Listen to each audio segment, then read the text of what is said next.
How you doing today, bud? I'm all right, man. I just had a little panic attack. Oh, it is here. I couldn't find my work phone. The last thing I always do before the show starts is turn the ringer off on my work phone, and I couldn't find it. So if it rang during the show, I knew you would lose your shit. Nah, I'm.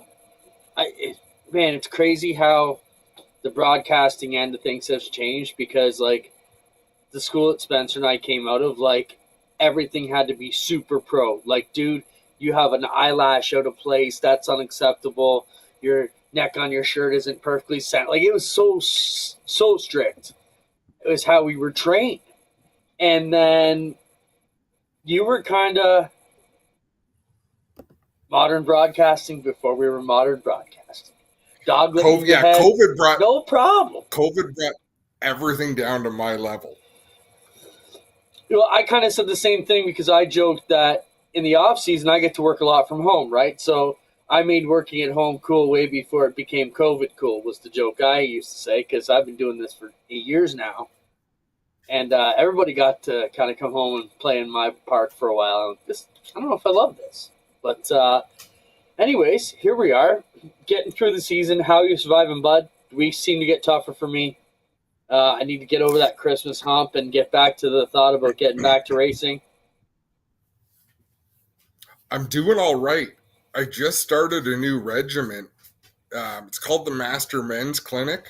It's in Burlington. I got referred there by a doctor, so I'm on a full program of supplements and vitamins and testosterone. This whole there's a lot going on. So I'm a few days into it. That's been interesting, but like you say, it's a tough time of year. Um, so it's an important time to reach out and contact your buddies and say hello. If you think of it, do it. Because how For often do sure. we think of it? Oh, I should shoot. You're a bad example because you and I talk a lot. Say, you know what? Uh, Greg Callan, there's a good example. He and I will talk sporadically through the. If it pops into your mind, just send a message. Hey, what's up? Hey, thinking of you. Gary calling this past weekend. He got to hit the slopes for the first time this off season. So little things. Reach out to people, see how they're doing, check in. I laugh because when you said Greg Calvin, I was just talking to Greg via Messenger, and I hadn't talked to him in a couple weeks, just about other than hey, I need this done or that done, and it's funny you said that because I think yeah, we should all message Greg Calvin right now, and he just messaged me. I'm out somewhere. He mad like 30 messages. What is going on here? But no, it's been good, and one thing we've done, we've talked with this in a while, and I think you and I learned to communicate, and we've kind of brought Spencer and the rest of the guys on the crew into it. If you're having a bad day, lead with that. Just come out and let me know, hey, man, today's not a good day. And we will not pick at you. We will do our best to help you get through that day. And I think that's helped us because when we weren't communicating that, you start to hate each other because you're already having a shitty day, and now your buddies are piling on you because we are going to shit talk each other all the time Hey, on the good, happy I days. do I do have to say this. I would say I'm sorry for cutting you off, but I'm not. You started to play that card too much. You played it every race day. Oh, guys, not today. Just make sure. What do you mean, not today? We only get like 30 race days a year. You can't designate every race day as a don't pick on Clint day. So But I'll give you you back can't by go to. by intermission. Most days we were laughing about the stupid shit that went on in my life. So I just let's not lead with it. By the time I get a few races under the belt and the night's going, then we can laugh about what almost killed us.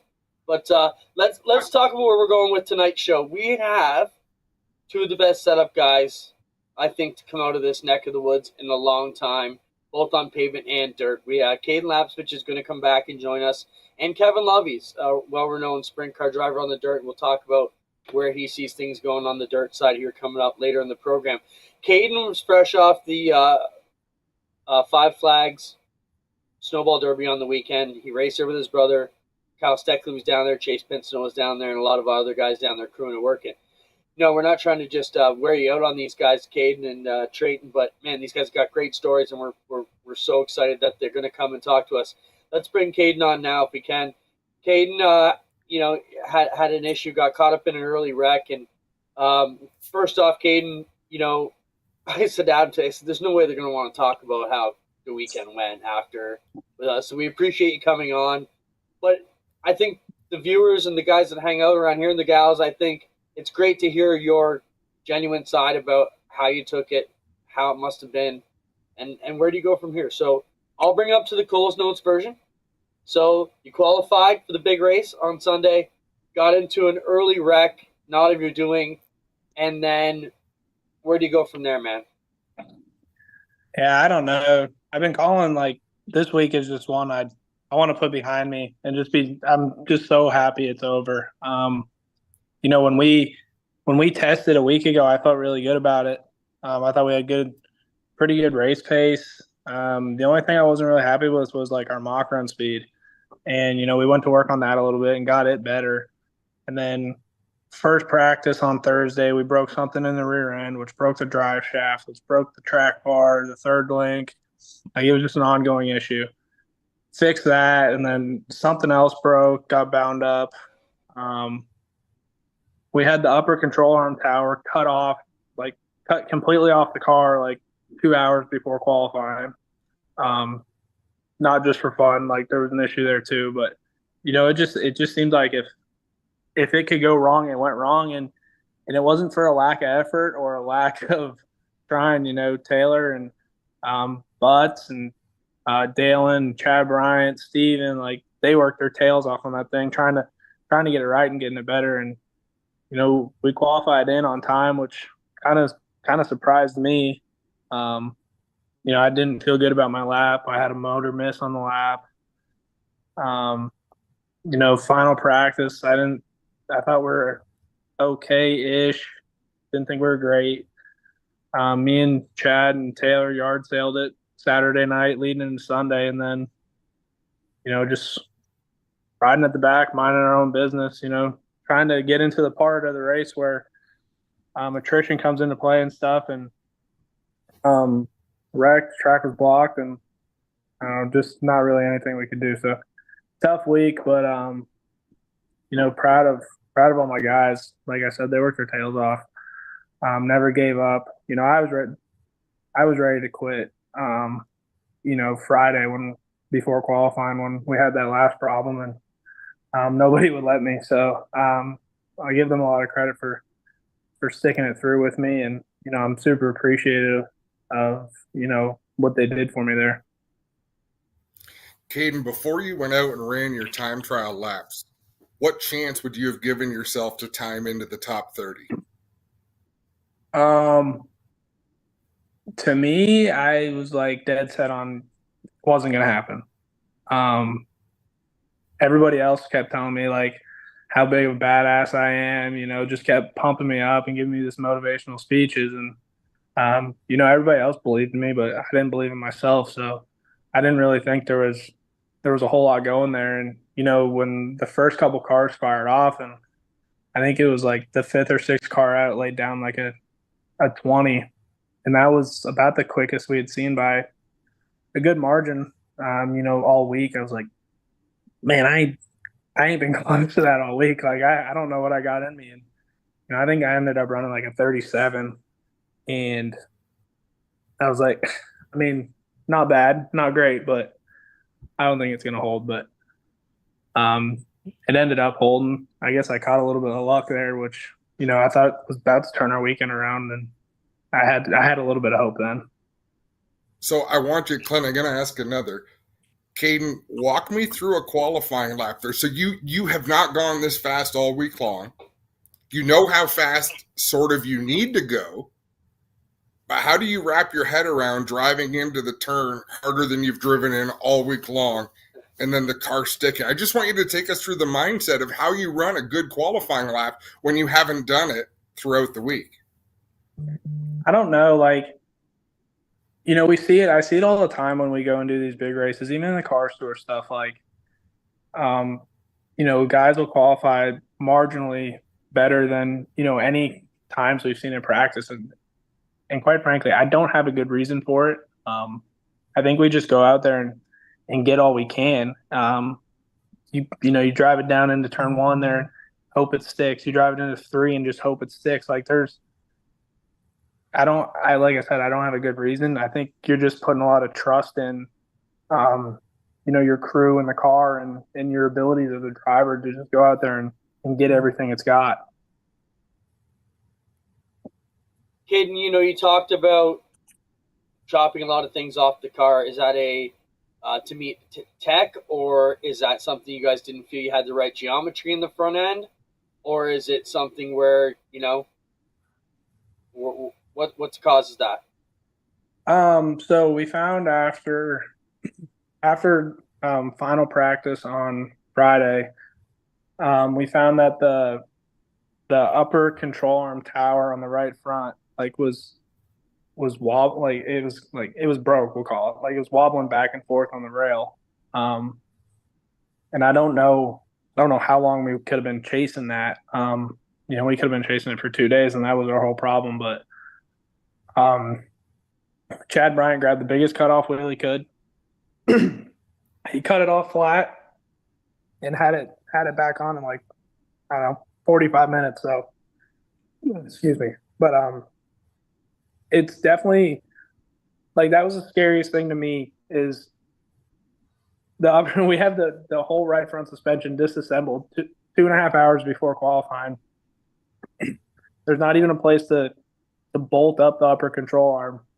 And, Chad putting this thing back together, and keep in mind, Chad's a really good fabricator, but he's putting this thing back on, and everybody's like, you got to go out there and you got to blister down a lap. And I was like, oh, geez, thanks. Like, this is promising, but I don't know. I guess it worked. I can't take that away.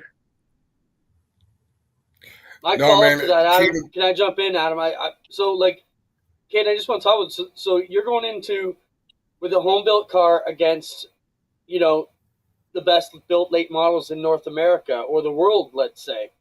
How does that set your mindset? We know Taylor and Sean build great stuff. How does that change your mindset? That's just my question about that going in, knowing you guys are really the underdogs of underdogs from that aspect. Yeah, like I'm always up for a good fight, right? So, I thought the whole idea and stuff behind it was really cool. And if we were to, obviously step one was to make the show. Did that. Obviously I would have liked to run better and I was hoping I really wanted to go down there and run good and, really put, Taylor and Sean kind of on the map there and, maybe see if it would help out, their chassis building business or stuff like that. But, it's obviously, it's unfortunate how it turned out, but, I still think it's a cool story. I'd go do it again in a heartbeat. If I could redo last week and, leading up to it, obviously now I've done it and seen, things we need to do different. I bet you we could go down there and run really good. So, like I said, cool story. Love the underdog fight, that we brought to the table. And, I think, like I said, I wrote myself off early in the week, but everybody had belief in us. So it was cool to see it all come together at the end. No, Cayden, we appreciate you coming on, man. We won't keep you too long. As we say, it's very generous of you to come on and talk about it when we know you were disappointed. We're not disappointed in you. Man, great job qualifying into the show. That's an achievement in itself. We know that you had higher expectations, but that's phenomenal. Congratulations for achieving that. Yeah, thank you. I think Adam, you know me well enough. Like I always want to go out there and win and compete. And I think I'm the hardest person on myself. So, I sit back here and look at it and, like I said, it's cool what we went down there and did, and we're trying to do. Just wish it would have turned out a little bit better. We didn't have to work so hard to get to where we were at. Kane, you got to get out of here because I got a couple more quick ones for you if you got a minute or two. I got time. Why are you trying to get them out of here, Adam? The last thing I said before we got in the air is keep these guys on as long as we can. Well, because Treyton may stop by, and because I didn't want to beat him while he's he came in and told his story. Clinton, I'd love to hear what your follow-up questions are. Perfect, because here it comes. Cayden, you're being crew chief yourself. You made the show. You didn't get to run a lot, but I'm sure you had a game plan on what you were going to do to make that car better already on those. If you guys were involved in the first couple of yellows, did you feel good about the game plan? Had you not got caught up in the wreck? I think like me, Taylor, and Chad sat down before the race and we worked out a strategy, basically just to beat everybody on tires. And before the race, obviously I didn't know what I had because we had yard sale leading into Sunday morning. So I was optimistic with it. If we had a race car that was capable and where we were starting, I think the strategy all works out. And I think we were still gonna stick to the strategy either way, whether we were good or we weren't. I don't know how it would have ended up. Like I said, we still weren't that good come race time, but it would have been cool to see how it played out. All right, now let's go after this last question. We know you got big things coming down the pipe for next year. At what point are you capable to come on and start talking about where you're going to be personally in 2025? We're assuming it's behind, what you've done this year, crew chiefing mainly as a full-time gig with dabbling behind the wheel when it suits the schedule and the budget. What's the plan for 2025 and what can you tell us? And when will we get the full story? I'm still trying to figure a little bit of it out. I hope to drive a little bit more next year. I really don't know what I'm going to do for work yet, to be honest. I got a lot of opportunities and options. I'm just trying to see what suits myself best going down the long run. But when I left Chad Bryant's shop last night, he said we're gonna race next year with the Super, and it's gonna be scary. So hopefully that means big things, and I'll be behind the wheel more, and we'll see. Right on. Cayden, I lied. I do have one more. Do you get involved in any of the social media stuff? There was a little bit of nonsense. I see Sam King is in here. Sam asked you if you're doing week 13 stocks. Sam defended your honor a little bit online, but did you check that stuff out? I read it, but I don't put much thought into it. I could say something, but it's not worth my time. I don't. It doesn't bother me. I don't care. Let them hate. That's saying something. No, appreciate you, Cayden. Adam, tell them what you told me about media. As long as they spell your name right. There you go. As long as they're talking about you. Yeah, it's always I'm good with it either way, good or bad. All right, man. Have a great night. Thanks. See you guys. Thank you. Cayden Laps, former NASCAR champion, and doing lots of different things these days. Cayden drew a little bit of it, and it was fairly vague. It was kind of clickbait sort of comments and posts. But I thought his interview was great in the race. Like, he was disappointed. Like, do you want someone to come on like Mark Martin used to? Mark Martin would give the same interview whether he won a race or whether he crashed on lap 3. Just great big smile. I thought he was pretty real. I didn't take it as him throwing anyone under the bus, but that's my perception of what he had to say. That's the fun thing. Everybody has their own perception, but I thought it was pretty raw, pretty real. What did you think? Well, I love when it's out of our realm. First off, not in my backyard. I'm not the promoter. I'm not the referee it. I got out the popcorn and hit notify me quickly on every time someone says to me with this. I actually had to go back and I watched the interview. I wasn't sure what the trigger of the deal was, but nor did I dig into it too deep. So either way. Fair enough. Treyton's getting ready to join us here. And Treyton, come on when you're ready. Spencer, bring him to us. Now you see why I got rid of Cayden politely, because I knew there was another Lapsovich coming. Wait a minute. Are you guys even in the same place, Treyton?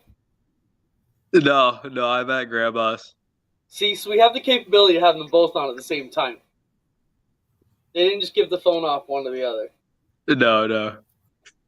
Treyton, shitty weekend for the Lapsovich brothers. But it started out as a great weekend for the Lapsovich brothers. A lots of stories about how you guys were making history as the brothers, as a limited set of brothers who have both made the Snowball Derby and raced in it. And we just heard Cayden's issue there, how he got caught up. You were doing the Treyton thing, it seemed like, until the engine looked like it went on you. What was the story and what officially took you out of that race? Yeah, we rolled off 13th, I think it was, and the car was we weren't very good at the start of the race at all. Fell back probably, I think we were 20th, something like that, at the first pit stop. We came down, we get a set of tires there, made some really good adjustments. I came back out and the car was great. At that time we were running times as good as the top 3, top 5, and I think I was up to 12th, 13th, something like that, past a lot of cars.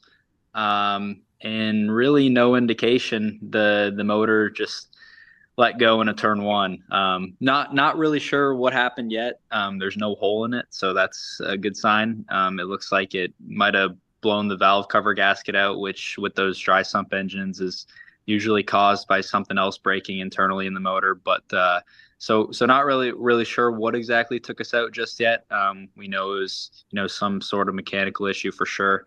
Just gotta get the motor out and dive a little deeper into it to know for sure. But definitely disappointed. I felt like we were headed in the right direction. We still had quite a bit left in the tank. We had about 2 more pit stops to come where we were gonna be able to make some more adjustments on it, and hopefully end up at the front there at the end of 300 laps. But just disappointing for sure. Treyton, they did throw you some love for the fact that you didn't wad the car up. You had a lot of steering wheel into that thing down into the corner. Was that a pucker up moment? It was. So I obviously sliding to my own oil there. I realized at first that it wasn't slowing down. And at that time I was about headed straight for the wall. The motor was still running. The wheels were still spinning. So I just tried to kick it sideways, and it worked out anyways, but kind of just trying to do anything that I could do to, at that point, I'm not sure I was thinking about it as quickly in my head, but I knew it was not going to be cheap with the motor. And, if we could save some money on not writing off the car, that would be a good one too. Trey, let's talk about dynamics. You had it sounded like a multiple group working there, yourself, Chad Bryant helping out, your brother Cayden's effort with the Holdaway and McWhirter team, and then you guys. So was that what it was? A big group effort this weekend? Yeah, for sure. Just really cool to be racing with my family team again. To have my dad crew chief in and riding there. He's pretty much the legs behind both of our racing, and he had a lot of time in getting my car prepared, and then a lot of work at the track as well. And then Chad, I had Chad there and a couple other great guys that worked with me all year long with the late model stock stuff too. Bubby Reinhardt, a couple guys from out west that we met that actually helped us with Cayden originally in the Pinty stuff of when he was running Pinties on the western swing there. And I'm sure I'm forgetting some. We had a couple of our buddies from North Carolina there. It was a big group. It was cool. The group Cayden had there as well. Everyone was working together. Obviously different chassis between Cayden and I, but still, through practice, we were both able to try different things. And, generally the feedback that we were both giving would line up, and, that would save us a little time and get both of us ahead a little. Where did the adjustment come from, Treyton? Whose brainchild was that? I think I want to say it was a group effort. After we get a happy hour testing or a happy hour practice session on the Saturday, qualifying's Friday night. So you got basically before Friday night, you're focused mainly on qualifying trim. So Saturday is when we were focused on race trim. And at that time we were really just trying to, build a lot of adjustability in the car. And a lot of that comes with, working with the rear springs and, the track bars, and making sure we got rubbers that we can pull in and pull out and put in if we need them. And we we're expecting to be on the tight side for sure. And we ended up being on the really, really loose side. So that was kind of a wrench thrown in our direction that we weren't expecting. But I think Chad, my dad, Steven Chevries, and, my little brother Ryden were kind of able to come together and, work with what we had to make a really good adjustment on that first pit stop. We're hearing more and more about Ryden, and, we talk about, you and Cayden quite a bit, but it seems from us and what we're seeing is instead of just being a young kid hanging around, he's in with these brainchilds of making it work. Where do you see Ryden going down the line? Does he have aspirations to be a driver, or do you think he's going to pick up the stopwatch and the wrench and start working seriously on the box? Yeah, I don't know. Ryden doesn't get enough credit for what he does, to be honest with you. He's really smart in the shop, and he's taught himself a lot of it. I like to think that I'm pretty good with the setup side of things, and the cars themselves, and making them go fast. But Ryden's kind of taken it another step further, and he's taught himself a lot of different of the a lot of the fabricating skills. He pretty much taught himself how to weld, how to he's doing tin work on the cars now, hanging bodies by himself. So a lot of that stuff's not easy, and at his age, being able to teach himself that it's pretty impressive. And he hung around for a lot of my races with the Chad Bryant Racing team this year, and I think was just able to learn and absorb a lot there too. So I think if he doesn't see himself in the driver's seat in the future, I think he's definitely got a really bright future working on them as well. So I think he could about do whatever he wants to with it. What's next, Treyton? Yeah, so that's definitely, that wraps up our season in 2024 for sure. So now kind of just focused on 2025. We're working on our plans right now, and hopefully going to be able to say more in the next couple of weeks. But from the looks of it, probably be racing full time in the States in some capacity, and just a couple short months off, and probably be back at it again. I'm going to pry a little bit here because, either you're back with Chad Bryant in some capacity next year, or your brother just stole your ride, because he just told us that he plans on doing some race with Chad Bryant next year. So we'll just leave that assumption there. You can fill in any blanks you want.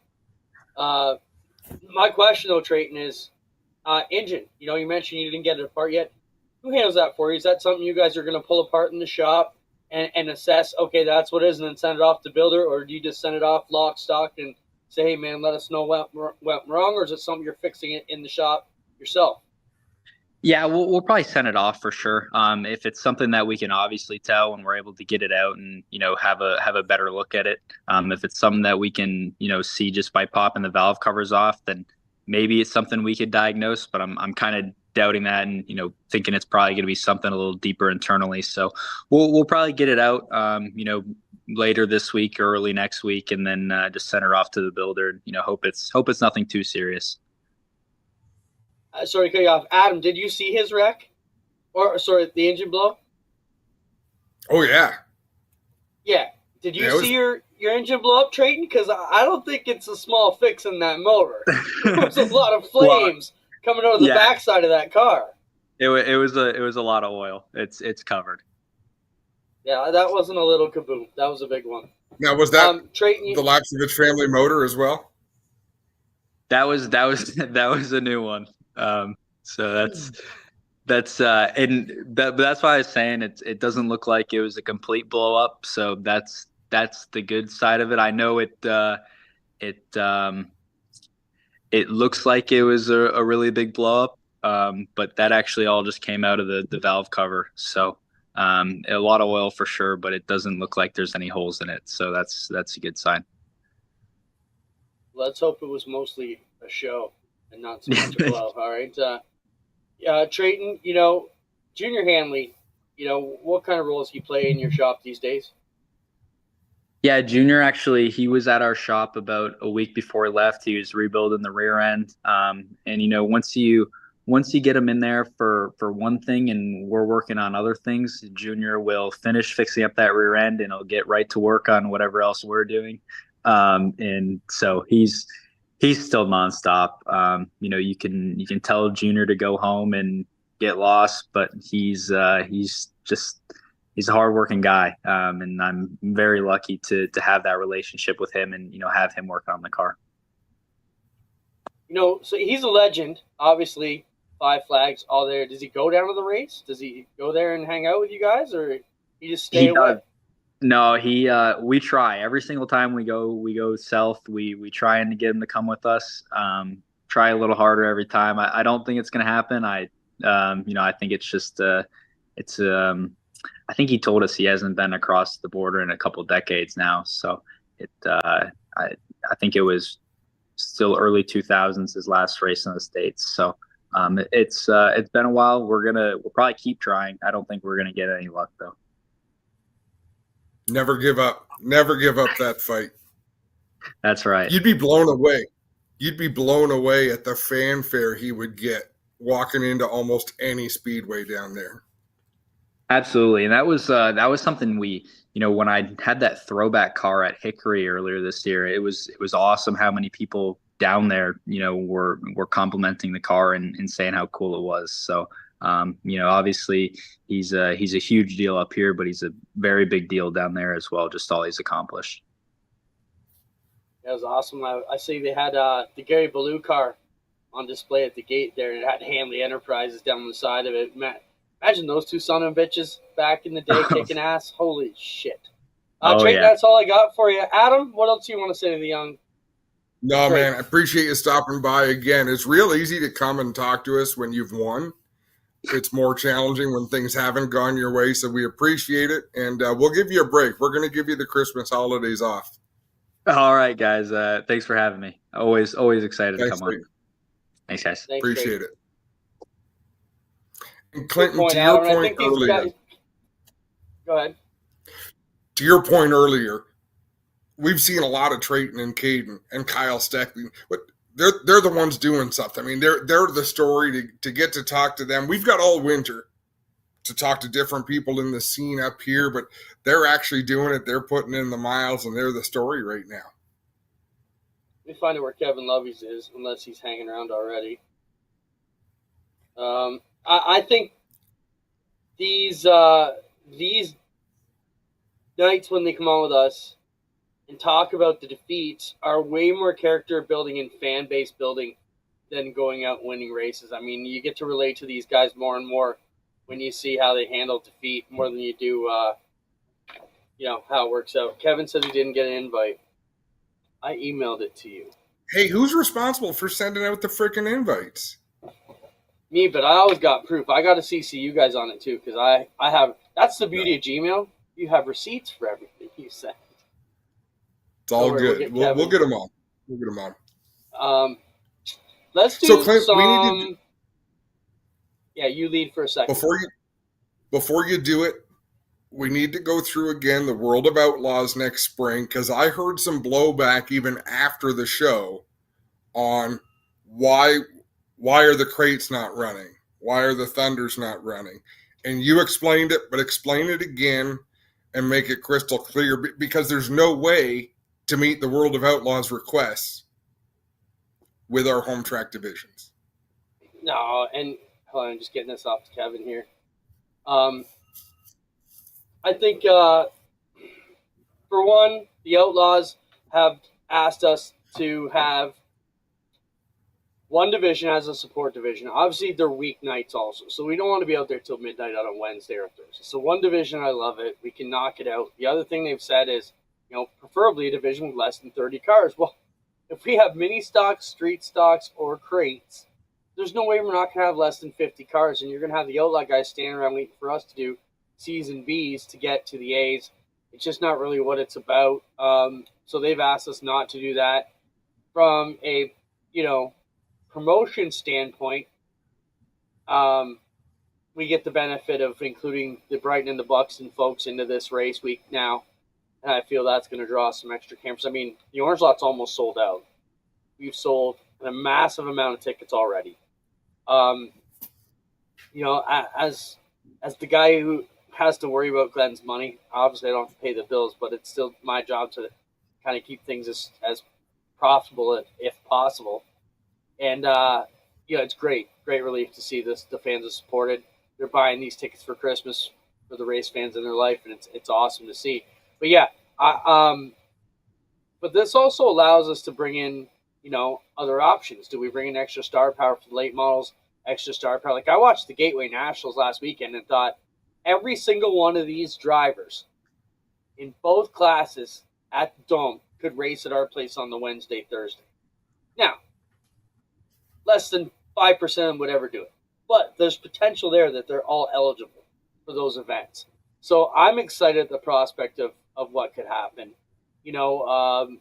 It's too early to say, but we have had some star power interest in NASCAR guys, 2 of them, who don't want to race sprint cars that night. They're just not coming to race the Outlaws, but super excited about late models and UMP mods.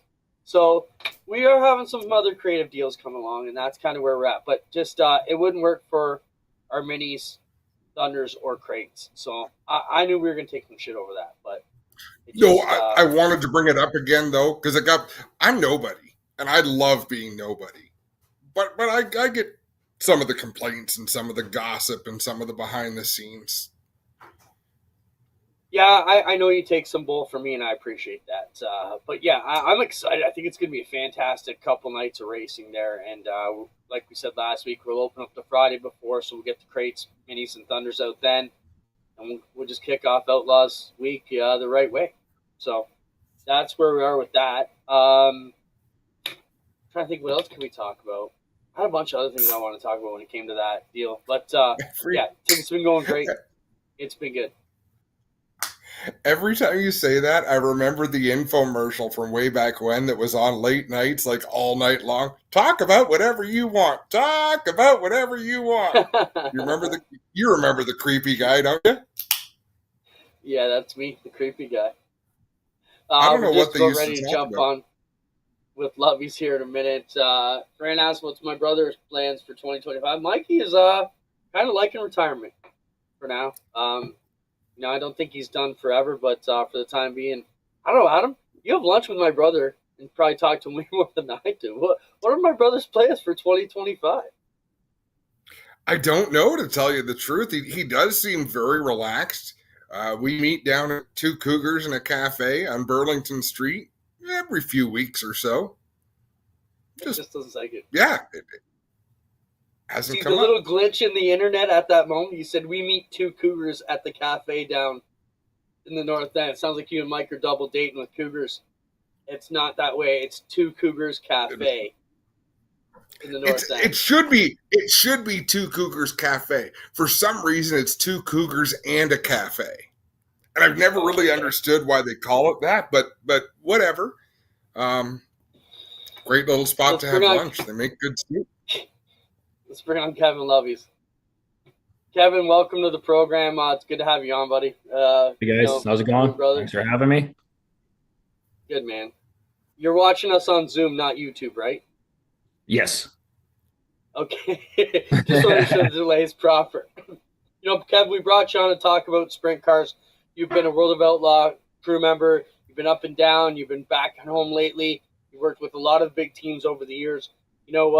First off, Outlaws back at Oshweekend. Thoughts on that?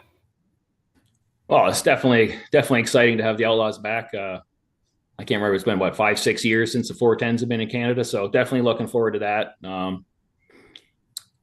Even Cornwall's a pretty awesome track, and it's pretty awesome to see a 410 go around there. Kevin, you've worked with some dynamite drivers.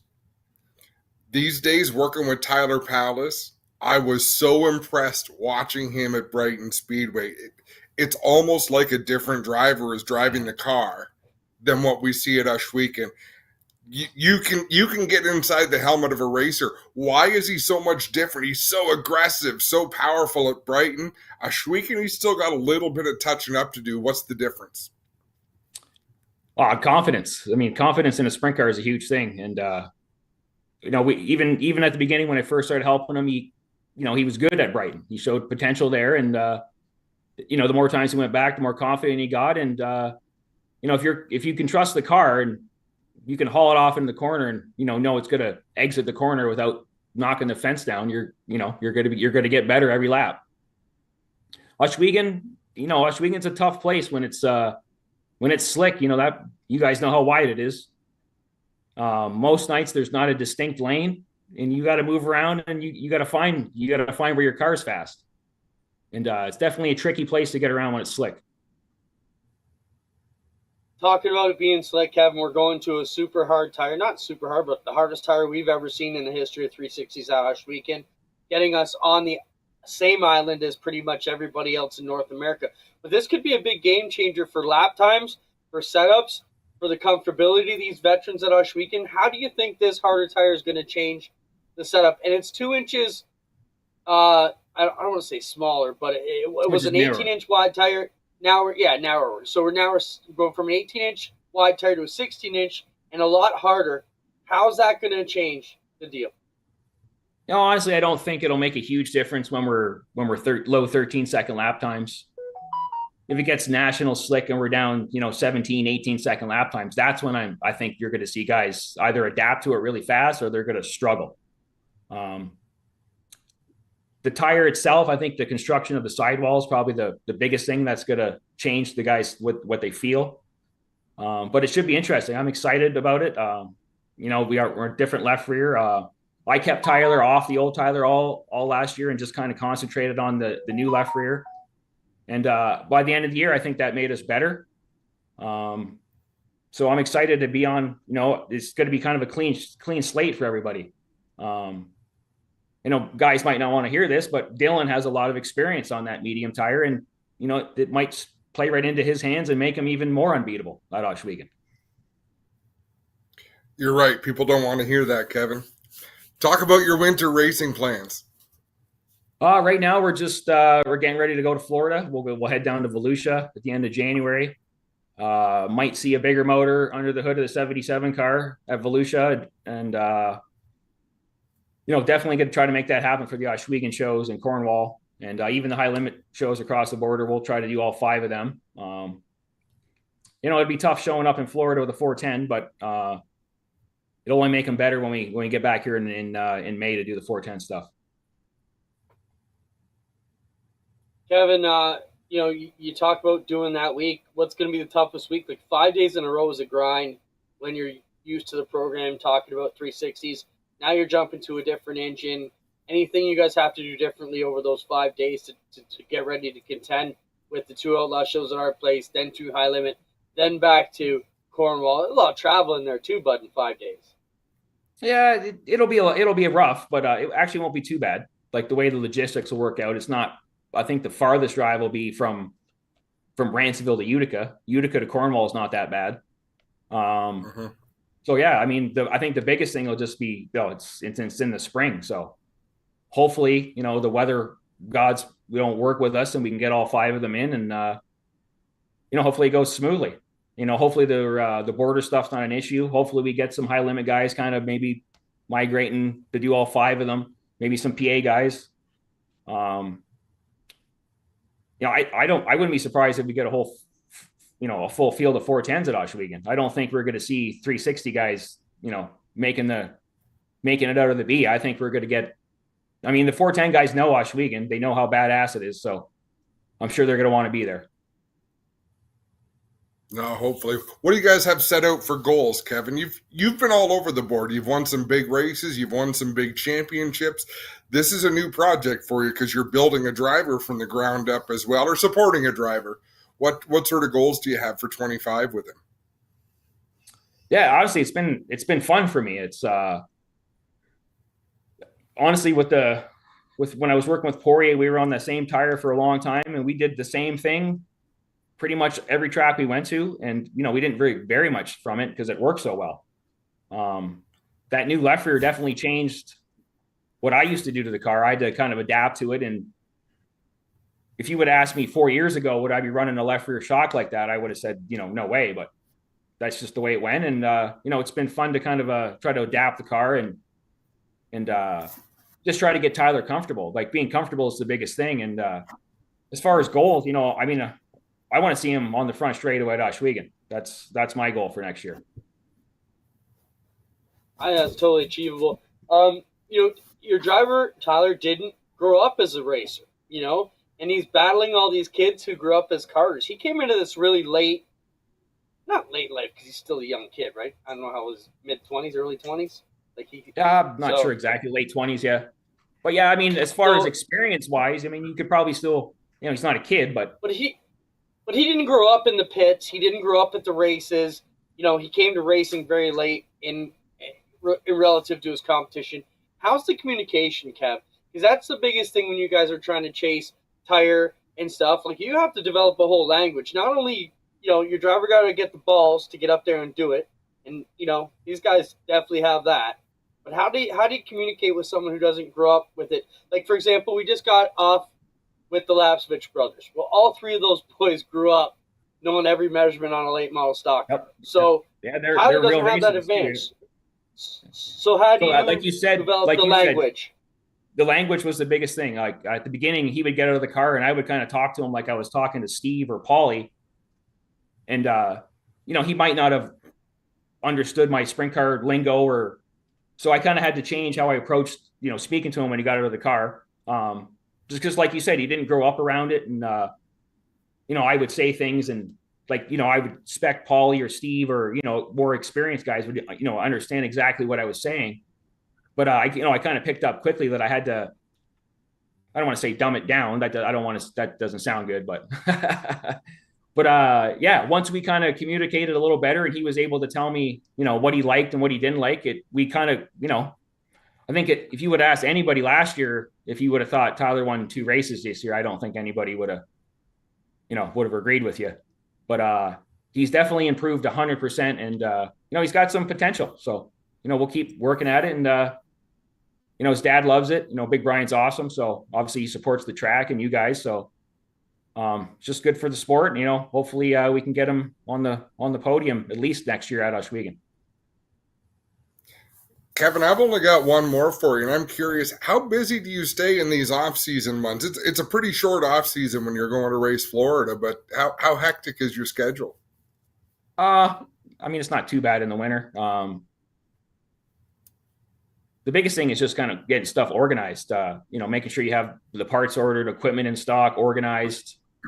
Some things are still kind of hard to get, even from COVID. Like, I can't buy a new steering gear right now. I've called everybody trying to find a steering gear, and I can't get one. So there's still some things we struggle with, but just trying to be prepared and organized.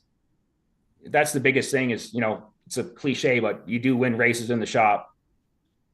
So, I'm pretty anal about trying to have my stuff organized and being ready for any situation at the track, because it definitely makes your life easier when you're ready, especially when you got 5 nights in a row. Kevin, no PRI this weekend for you, I assume? No, I got too much stuff to go on. I got I think I got 11 rear ends here in my garage I'm fixing, and got a bunch of shocks to fix here. So I'd ask you to tell my PRI story, because you could probably tell it better than I can, but you better leave that off. The only thing I'll say about that, it was the longest drive home from Indy ever. Let me just tell you, we went to, Mike, Kevin, and I went to PRI, I don't know, 5-6 years ago. I don't know, right before COVID, 2019, I guess it was. And yeah, we had a good time at whatever the bar was there, and we didn't see the rest of the weekend. Kevin and Mike went for dinner, and I just stood in the parking lot and puked for an hour. So it was good. The border guard thought it was pretty funny with all the puke down the side of the truck, but Mike and I could not even live that day. You were the good trooper who drove home. Kevin gets out of PRI, and we just want to go home. We were so sick. And he's like, no way, man, I worked all day. We're going to Wild Wings or something like that. So we had to sit there while Kevin had his meal and died. He said, you coming? I said, no, I'm going to throw up right in front of everybody as soon as they ask me what I want to eat. Yeah, usually it's not me the one doing the babysitting. So, well, I didn't need a babysitter. Usually the other way around. Yeah. Kevin had to drive all the way home from Indy. It was not a good time. But hey, Kev, thanks so much for joining us, man. It's always great to get our buddies on to come on and tell their story. And I think the viewers love to get the inside scoop on how you guys put it to the track. So thanks, man. Yeah, thanks for having me. And if you guys are interested in PR, go check out Eric Slade's post on Facebook. He's got some really interesting, new products out, and I think everybody will be pretty impressed when they see it. Very cool. Right on. Awesome. Thanks, Kev. Guys. Thank you. See you. Thanks, Kevin. Kevin Loveys, longtime crew chief for multiple sprint car teams, now running the Tyler Palace program for Big Brian and the Palace Brothers Racing Team out of Washington. And man, they've really developed that program up. 3 cars at some nights, the full rig. It's great. Cameron Ohm driving the crates for them, and they're building a good future there. I almost made my return to the PRI show this week, Clint. Oh, yeah? Who was dragging you down there? I was talking to Colin Grandy, the owner of Leaf Racewear. Oh, you were going to go He work said, I got a hotel. at PRI?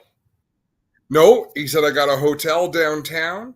He said, if you want to do the driving, I'll provide the hotel. You can crash on the couch. And turns out I got sales meetings on Thursday that I can't miss. But a couple of things. It would have been fun to go back to the show in Indianapolis because that's where the show is the best. Would have been fun to spend some time again with Colin, who I worked for years until he fired me. It would have been a fun road trip. And my disclosure is I was not looking to get out of the offside down at PRI, but Bowman and Big Cadman, as I've told on the story, grabbed me a few nights there, and it was just next thing you know, we were sick the next day. But what a great show. Anybody who doesn't get a chance to get out. The big thing about PRI, Adam, is all the schedules get released. Anybody I've been dealing with, they've been hustling to get their schedules out. It seems like a lot of the big tours have to be out on or before PRI. So what's happening with NASCAR Canada? I know I'm putting you on the spot because I don't think you know any more than I do. It's supposed to be this week, I'm thinking. Have you heard anything on when we're going to see the NASCAR Canada schedule for 25? I haven't heard when. I've heard we're going to a new racetrack. I can't imagine what that track is. There's a lot of possibilities. But I'm like everybody else. I'm a mushroom. Yeah. I'm excited to see how it works out because we either have a lot of conflicts or we don't. Last few years, we've been fairly lucky. We've been able to do all the work we wanted to do and didn't really have to. There was only a couple times when you and I had to split hairs and make it work. So, Fran says they're keeping the tower for either offices or storage. I did not get that memo. I heard it was all taken down, but Fran must be talking to Terry. So, yeah. It's crazy. You drive by Humberstone these days. All the signage is coming down. It's starting to look like not much of a racetrack anymore, unfortunately. That's a bummer. I have on my notes Christmas trees. Last week you were talking about you got your Christmas tree from a guy in Quebec. The guy we used to get our Christmas tree from every year, one of my earliest memories, was Barry Davidson. He was involved in the Lions Club or Kiwanis or something. I don't know. It was one of the men's auxiliary groups in town, and they sold Christmas trees for charity. And Barry and my dad grew up, so we'd always go to Barry's lot. He'd have one tucked in the back for us.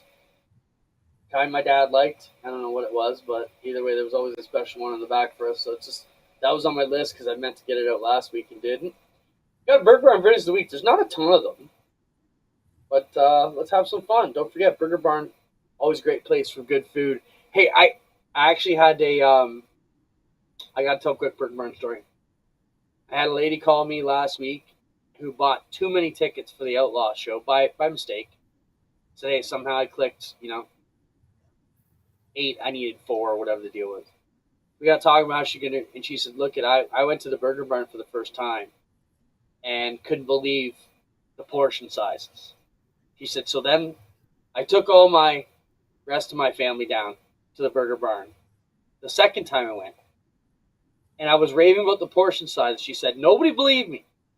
So they all wanted the appetizers. So they're ordering all these appetizers. And she's like, yeah, go ahead. Order it up. Then the appetizers come. Well, that's big enough for meal for me and you to split on their own. Then the real plate comes. And she's like, they were boxing up. She goes, you thought they were going Christmas shop. They had like 13 boxes carrying all their food out at the end. But it was amazing, cost effective. They loved every minute of it. So it's a good time. And one other quick one. I was going to the dentist this summer. The guy saw the Ashweekend truck. He goes, "Hey, you ever been to the Burger Barn out there?" I said, "Yes, sir, I have." He goes, "It's amazing food." Yes, sir, it is. Here's some videos we get from around the land. Let's see what we got. Some are fun, some are serious, some are educational. Here's your Burger Barn Visit of the Week. All right, Garrett. What's the number one thing that's overlooked in the off season? Torsion bars. Most everybody sends their shocks in to get freshened now. But bars have a lifespan. Obviously, they can't be rebuilt. So keeping good track of your bars when you purchase them. Like once they're dynoed, I put a date. They go into service. Put a mark on them every night you use them. 20, 25 nights. Get rid of them. So if you've got bars in your trailer that you have no idea how many nights are on them, what corner of the race car they've been in, you're better off just to start from scratch and go into the next season with everything fresh and keep detailed notes on how many nights you put on each bar. Clint, was someone cooking bacon while they conducted that interview? Did you hear that? Shop. Yeah, they're in a race shop, so they're probably breaking something down. Who knows what it is. But I thought that was a great tip. We always talk about rebuilding shocks, rebuilding rear ends. Nobody talks about the torsion bars and the amount of strain that they go on. And I thought that was a good tip. 25 nights, get rid of them. And if you don't know what corner of the car they were on, or they're kicking around your trailer, pitch them too. So I thought that was some good setup help from that side. What else we got, Spencer? Okay, Adam, this was at the Dome. What are they doing here? Do you know what that mat is for? Is that to knock some dirt off? I'm someone who raced the Dome. Tate O'Leary, join in. Somebody tell us. Let's watch it again. Look at a big plastic mat. You threw that video in not knowing what the hell it is? Well, the whole point of it is to ask what the hell it is. Well, those cars aren't coming off the track. They're clean. So, did you see how the Dome was set up that you had to come in from the outside? Did you watch enough of the Dome? So they were coming from it seemed like a block or two down the road. So that could have been to knock the snow off the bottom of these tires as they're pulling in had they had to drive through snow. And thankfully, the weather was good, but anybody know? Show that once more. What the hell is that? It looks like upside down plastic egg crates. The Matt Glenn has it under his modifieds at his shop, like that, but with some protrusions. Yeah, it's a lot more aggressive. I wouldn't want to step on it in bare feet. It's like enormous Lego. I'm guessing it's probably, as you said, because they're coming in, is probably to clean it off in case they had snow on them. But that's weird. I'm a little pissed off. You threw in a video. Don't ask a question if you don't know the answer. Ask. The whole point of showing the video is to ask the freaking question. Does anybody know what this is? Do you see any answers rolling in? I don't see any answers rolling in. Well, I knew you weren't going to give me one.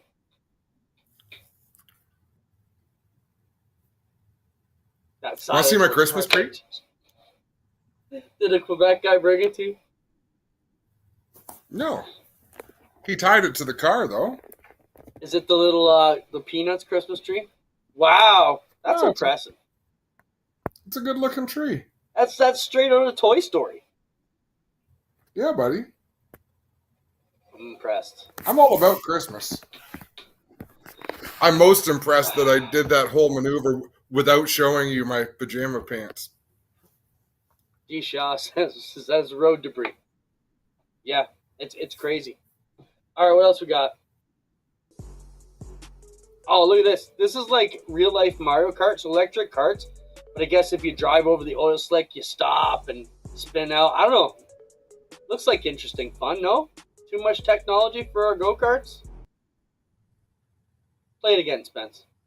I'd have to do it. I'd have to experience it because I could see it being a lot of fun. But I could also see it being really annoying. Yeah. Interesting.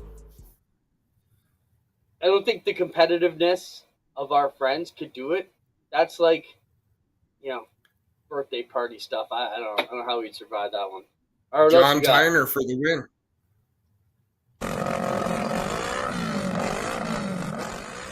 So this is something that started coming in my feed more. This is wide open, like battery-powered cars, but with gas engines.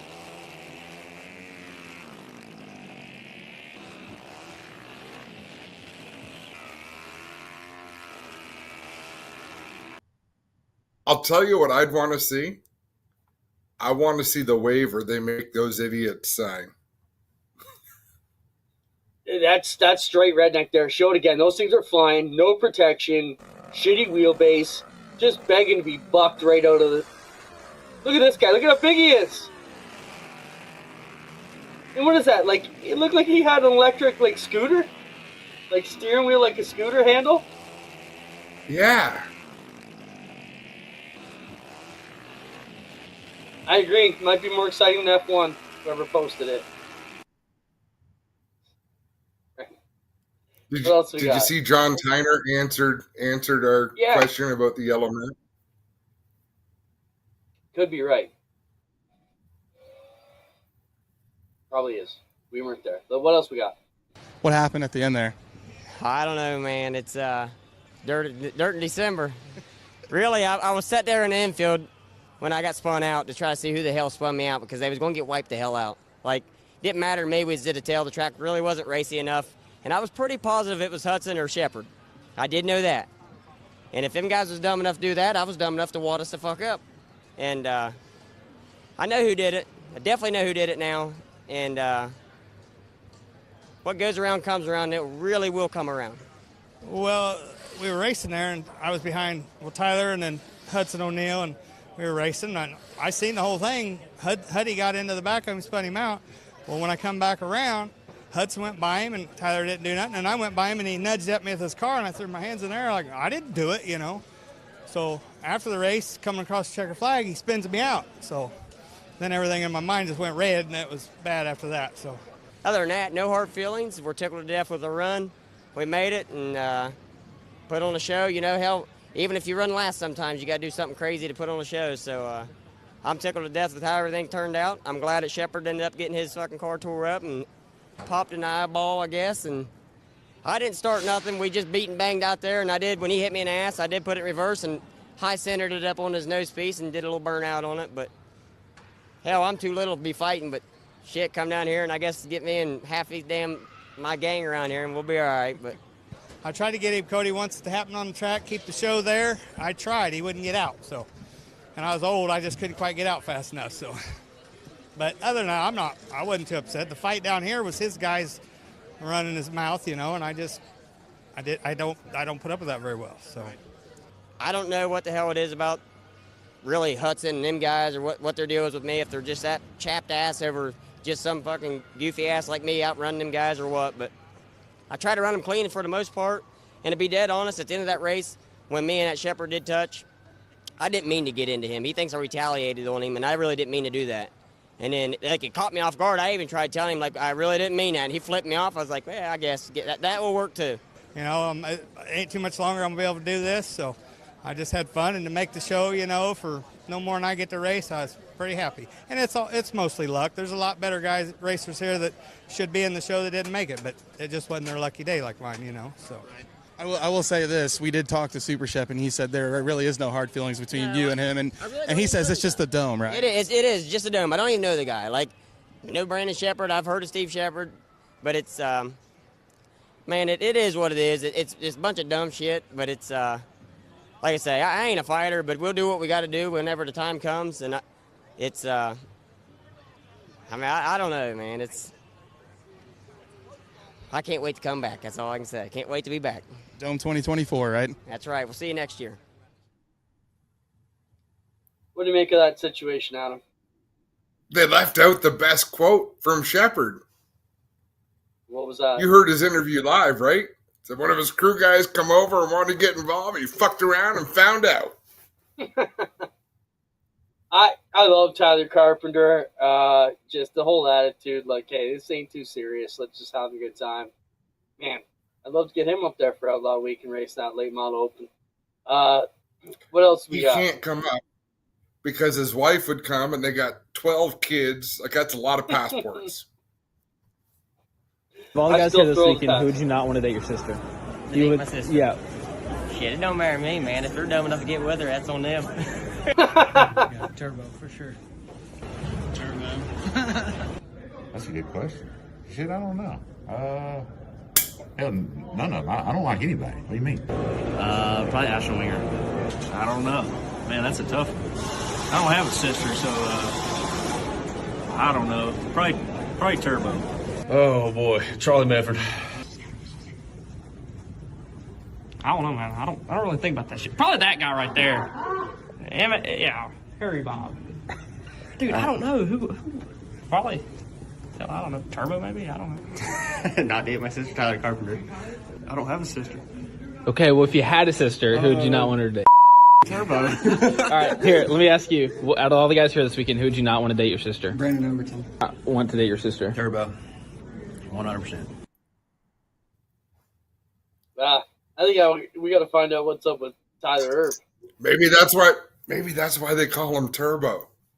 Oh my god! Right? Okay. All right. That's the late model guys do a great job entertaining. What are you gonna say, Spencer? 2 more? All right, let's have them. Okay. Look at the size of this quad, Adam. How long till one of the guys shows up at Ush Weekend in this to push his sprint car around? That's awesome. You know that's coming to Ush Weekend, right? It better. I don't think I need that in the pits. Look at this thing.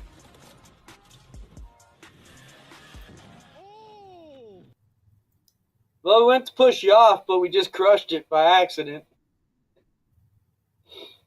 All right. What else we got? Last look at that shot. Oh, this is going to be us one day. What a beautiful sight. Ed Brown, long time track official here at the fake. Oh my gosh, in a truck. Almost. Well, what a. I laugh because Jack and I are out there for every APC race in that exact spot, and every time I'm thinking, shit, I hope these guys are paying attention and realize they're here, because we're out here every time. But just play that once again. It's so laughable when he goes, oh, Jesus. Look at that shot. What a beautiful sight. Ed Brown, long time track official here at the fake. Oh, my gosh, in a truck. Almost. Just the way the announcer reacts. Oh, my gosh.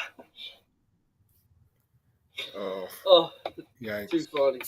Too funny. On a serious note, Clinton, condolences to Sean Gibbs. The Gibbs family lost his dad, Bill Gibbs, early today. Man, I used to serve Bill Gibbs coffee at Tim Hortons on Plains Road in Burlington. Biggest super modified fan you can ever imagine. He passed away on Bentley Warren's birthday. Yeah, for sure. Rough time, obviously, right before Christmas, the holidays. Don't want to lose anybody anytime. It makes it tough. All the best, Sean and the family, obviously, for sure. That does it for another round of Rivalz. Derek says, remember when I almost got taken out because the car got spun in the infield? I don't know if you remember that. I got to find that video. That's probably the closest I came to nearly dying. You know.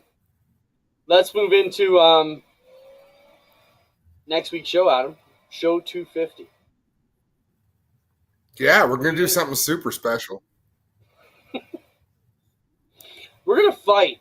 We're going to fight because that's what the viewers want. They want a good old-fashioned 2 Christmas, throw them down fight. Bring your best fake line argument, cover it in tinsel and fake snow, and we'll go at it.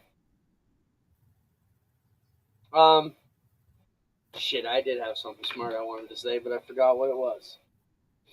I think one weekend we should set up a stupid Olympics where we take some time to film us doing like a collection of the dumbest competitions, whether it's rock, paper, scissors, whether it's paper airplane flying, but just one after another to see who is the ultimate. And Fran, I'm all about it. Put Greg and Spencer on the air. I'll take the night off. I got to watch the Voice finale. Well, produce the show. Are you kidding me? That's like knowing where hot dogs come from. Hot dog toss. No, but one of these days we should just do a get together. Remember our dual airbags get togethers? We'd go to like Turtle Jacks. Yeah. And we'd have a huge group come out and we'd kind of do this in the corner and have fun and just shoot the shit. We got some locations we could probably invade. Miles Hill's new steakhouse would be a good hosting spot for us one of these weeks. But that means you'd have to, get out of your pajama pants, and Decker'd have to be at home alone, and just be a sad Tuesday all around. Programming note, though. Spencer did say that next week is our last show for the year. Because Thursday, December 24th, and Thursday, December 31st, we will not be on Christmas or New Year's Eve, which means we are back January 7th. So next week's our last show. Maybe you send us a message. Who do we need to get on for our last show? I think we need Santa Claus here to tell us what races have been on the naughty and nice list. Greg as Santa, Spencer says. Now we're getting I warmer. don't think Greg's way too miserable to pull off Santa Claus. Who would make? Okay, who can you think of? Hold on, Greg's telling me. What's that, Greg? Oh, if Spencer wears an elf costume, you'll be Santa? Okay. That works. Who could you think of in our community that would make the best Santa Claus? I've got the answer in my mind, and you're not going to disagree. Jimmy Foster, our push truck driver, is my vote. Well, he looks like him. But tell isn't me that Johnny the point of the Long. argument? No. Okay. It's got to have the vibe. Do you know the story of Johnny Longboat when he was Santa Claus this summer and got road rash? No. Are you kidding me? You're road rash. So, oh my God, this is awesome. So we have our new people mover wagon thing we bought, right? That we tow behind the Case H. You know what I'm talking about, right? Has 30 people, takes you for pit tours, all that. So we have a Santa costume. Our Santa's sick. I say, Robbie, it's the hottest damn day in August, or whatever it was. You got to be Santa tonight. Of course, Johnny Longboat, Robbie. I'm in. Santa. I get a report late on the night. Comes up. He's all scraped up. I said, what happened to you? I fell off the people mover. I said, as Johnny Longboat or as Santa? He goes, as Santa. He goes, the kids are going, look, Mom, Santa's getting dragged behind the wagon. Oh, that's what we need. Next week, Johnny Longboat. Robbie is coming on the show to tell his Santa story. Holy crap, though. It was hilarious. Him telling the story at the end of the night. We were dying laughing. Yeah, he was all scraped up, had road rash down. He says, but I only got the beard a bit dirty and didn't even rip the suit at all. Too good. Too funny. Do you know how pumped up he is that he gets to start the season camping? Oh, I bet. I'm moving in May 1st. All right, let's get out of here. Surprised he hasn't moved in already. Oh, man. I'm getting Robbie on the show next week somehow, some way. I don't know how. He don't got a cell phone. He barely got the internet. He's going to have to go sit at Tim Hortons with the Wi-Fi. I don't care. Johnny Longboat's getting on the show. How does he tune in every week? I'm surprised he's not here tonight. I don't know. I don't know what's up. But, man, no better soul than Robbie. I hope he's having a good off season. All right, man, I got to go. That was too funny. Good way to end the show. Thanks to our great guests all the time. Good. It's so cool they come on even when they have not the best weeks.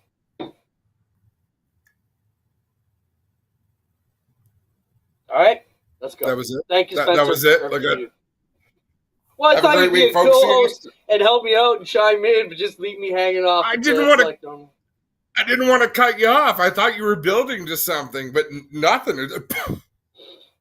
I'm too old to build to anything. All right, we're out of here. Thanks See for you guys. Thanks.